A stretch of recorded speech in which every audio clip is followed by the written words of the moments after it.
joint statement last Friday by Senators Chuck Schumer, Elizabeth Warren, and Representative Ayanna Pressley said we continue to call on the administration to use its existing executive authority to cancel $50,000 of student debt. People have been saying for a very long time, since 1980s, that, colleges couldn't continue to raise their prices. This can't go on, and yet it has. Student loan debt has surged to over $1.6 trillion, and only 2/3 of that is expected to be paid back. That leaves taxpayers on the hook for around $500 billion of it, which is almost the amount of subprime mortgage debt during the housing crash. 43 million borrowers have about $1.5 trillion in federal student loan debt. Growing calls for a student loan bill of rights or some set of nationwide protections for the millions buckling under crushing debt. The higher costs of higher education is creating a stranglehold on mobility for some, and many say it's only getting worse. Student debt impacts people's ability to buy a house, save for retirement, what career they could enter.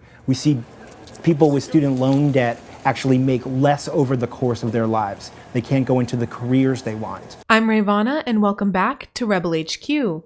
Members of Congress, alongside student debt holders, are urging Joe Biden to use his executive power to eliminate a substantial, if not all, of the student debt. Democrats have been pressuring the president to offer a more progressive $50,000 forgiveness to each borrower. The president's education secretary can execute the power to cancel student debt, according to the Higher Education Act of 1965. Thus, the president can surpass Congress to make this happen. Joe Biden had previously promised to eliminate $10,000 of student debt. I proposed and the House, Nancy, put it in the plan to immediately provide $10,000 in debt relief as stimulus right now. But that hasn't happened, and Joe Biden appears to strongly oppose eliminating any dollar amount above $10,000. We need at least a $50,000 minimum.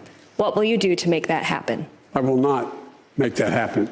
I'm prepared to write off the $10,000 debt, but not 50. I don't think I have the authority to do it. But economists seem to agree on the fact that writing off student loan debt would be a massive benefit to the economy. It would alleviate a burden that's preventing borrowers from purchasing their first homes or cars or starting businesses. It would also provide a massive relief for people of color in America who are disproportionately impacted by student loans. Student debt is driving income inequality, racial inequality, because we're creating the haves and the have-nots in American society, and that is being filled out by those who are forced to take on student debt to get an advanced degree. 20 years after graduating, a typical white borrower has paid off 94% of their debt, while the typical black borrower still owes 95% of theirs. Not only would this relieve a burden for a massive amount of the population, myself included, it would also provide a massive political win for Joe Biden and the Democratic Party. So the question is, why hasn't he done it yet?